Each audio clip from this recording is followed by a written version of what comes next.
আমার প্রিয় এইচএসসি শিক্ষার্থীরা, কেমন আছো তোমরা? কি অবস্থা তোমাদের? সামনেই তোমাদের পরীক্ষা। এই অল্প সময়ের মধ্যে কিভাবে পুরো সিলেবাসটা কভার আপ করা যায় এবং পরীক্ষা একটা ভালো ফলাফল অর্জন করা যায়, চলো আজকে আমরা এটা আলোচনা করি। তুমি এইচএসসি পরীক্ষার্থী, এখন তোমার পরীক্ষার প্রিপারেশনটা খুব ভালোভাবে নিতে চাচ্ছ।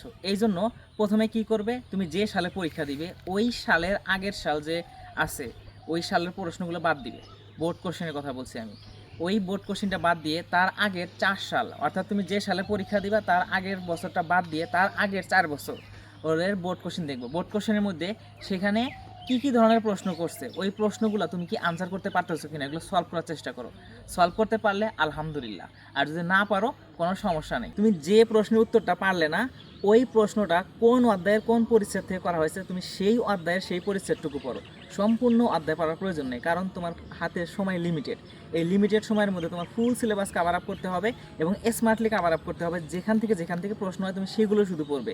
এই জন্য তুমি বোর্ড কোশ্চেনগুলো এরকমভাবে পড়বে, যেগুলো সলভ করতে পারো ওগুলো তো ভালোই হলো, কোনো সমস্যা নাই। আর যেগুলো সমস্যা হবে এই সমস্যাযুক্ত প্রশ্নটা কোন অধ্যায়ের কোন পরিচ্ছেদ থেকে করা হয়েছে সেই অধ্যায়ের সেই পরিচ্ছেদটুকু পড়বে।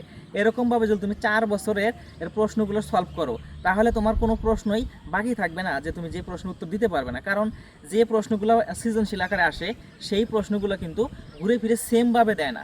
ওই প্রশ্নগুলো একটু উল্টেই পাল্টিয়ে দেয়, আর উল্টিয়ে পাল্টিয়ে যখন দিবে, তুমি যদি ওই পরিচ্ছেদ কোন প্রশ্নটা কোন পরিচ্ছেদ থেকে আসলে যদি পড়া থাকে, তাহলে যেভাবে প্রশ্ন করুক না কেন তুমি কিন্তু ক্লিয়ারলি আনসার করতে পারবে। তুমি যদি এইভাবে সিলেবাসটা কভার আপ করতে পারো, দেখবে তুমি পরীক্ষার জন্য একটা কনফিডেন্স ফিল করবে, আর এই কনফিডেন্সই তোমার পরীক্ষায় ভালো রেজাল্ট করার জন্য অনেক হেল্প করবে।